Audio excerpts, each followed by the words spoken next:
Hi guys, අද අපි බලන්න යන්නේ ලස්සන view point එකක්. මම මේ ගමන පටන් ගන්නේ into the wild hotel එකේ ඉඳලා. මේ තියෙන්නේ අලිවැට. උදේම sunrise එක බලන්න. උදේ 6 වෙනකොට මෙතනට යන්න ඕනේ.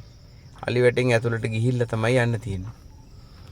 පොඩ්ඩක් පරිස්සමෙන් සද්ද දෙපැත්තේ අහගෙන යන්න ඕනේ. මොකද මේ පැත්තේ ඇතෙක් ඉන්නවා.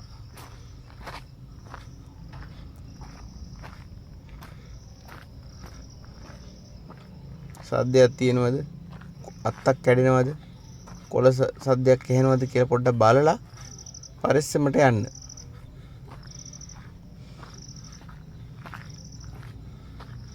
නමුත් මේ ගමන යන්නේක වටිනවා. මොකද මේක මම දැකලා තියෙන ලස්සනම view එකක්. මේ තියෙන කලින් අලියෙක් හිටපු ලකුණු. මේක නම් හැබැයි ඊයේ රෑ නෙමෙයි. ඊට කලින් දවසක තමයි මෙතනින් ගිහිල්ලා තියෙන්නේ.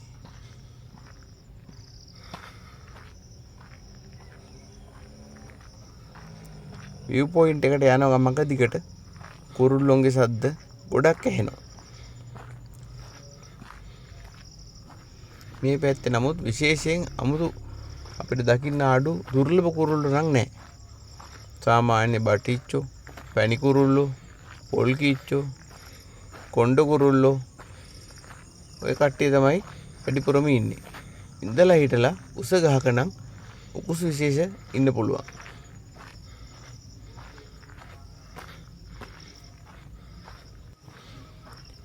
හොටෙල් එකට view point එකට ගියාට මේ පාරේ ඇත්තම අරමුණ පොතාන නැත්නම් පොතන උපුලා දේවි පුරාණ රජමහා විහාරය නැත්නම් ගල්ලෙන් රජමහා විහාරය බලන්න යන එක.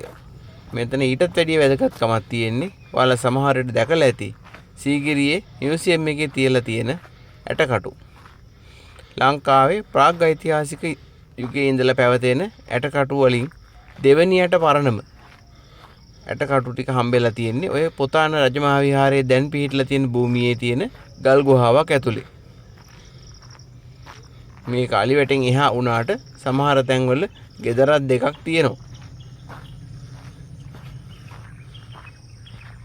පන්සලට මම අද ගියේ නෑ. මොකද මේක වෙසක් පෝයට ඉතාම ආසන්න දවසක් නිසා පන්සල පෝය කටයුතු වලට සූදානම් කරනවා. සිල් ගන්න නැත්තෝ ඉන්න පුළුවන්. ඒ අයට කරදරයක් වෙයි කියලා මම වීඩියෝ කැමරා එකක් අරගෙන එතනට ගියේ නෑ. ඔය ඉස්සරහින් තාර දාලා තියලා දකුණට යන්නේ ඒ රජමහා විහාරයට. නමුත් අපි දකුණු පැත්තට යන්නේ නෑ. අපි උතන පැත්තට තියෙන අඩිපාරෙන් වම් පැත්තට යනවා. ඔයාලත් ඔය සීගිරිය පැත්තේ ආවොත් into the wild hotel එක තියෙන පාර හොයාගෙන මේ view point එකට අරන් එන්නම ඕනේ. මොකද මේ තරම් ලස්සන view point එකක් මම ලංකාවේදී දැකලා නැහැ. මෙන්න දැන් අපි යනවා sunrise එක දිහාවට. මුළු දුරම මීටර් 400ක්වත් නැහැ. ඕන කෙනෙකුට ලේසියෙන් එන්න පුළුවන්. හැබැයි මේ හොටෙල් එකේ ඉඳලා හොටෙල් එකටත් මීටර් 200ක් වගේ තියෙනවා ප්‍රධාන පාරේ ඉඳලා.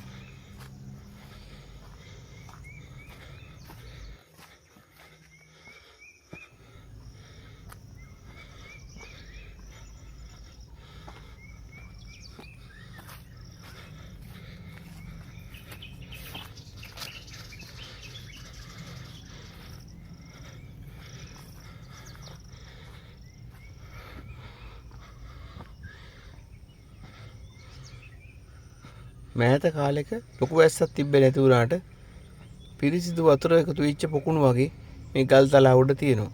දැන් ඔයාලට ඈතින් පේනවා ඇති ලස්සනට ඉර මැද කරගෙන දකුණු පැත්තෙන් සීගිරිය ගලත් වම් පැත්තෙන් පිදුරන් ගලත් ලස්සනට තියෙන හැටි.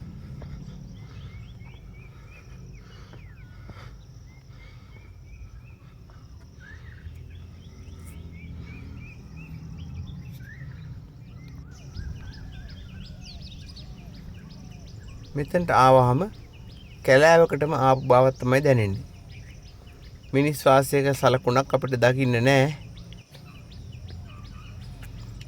ඈතින් ගස් වලට මුවා වෙලා යන කරන්ට් ලයින් එකක් ඇරුණාම වෙන කිසිම ලකුණක් මනුෂ්‍ය වාසයක් ගැන පේන්නේ නෑ.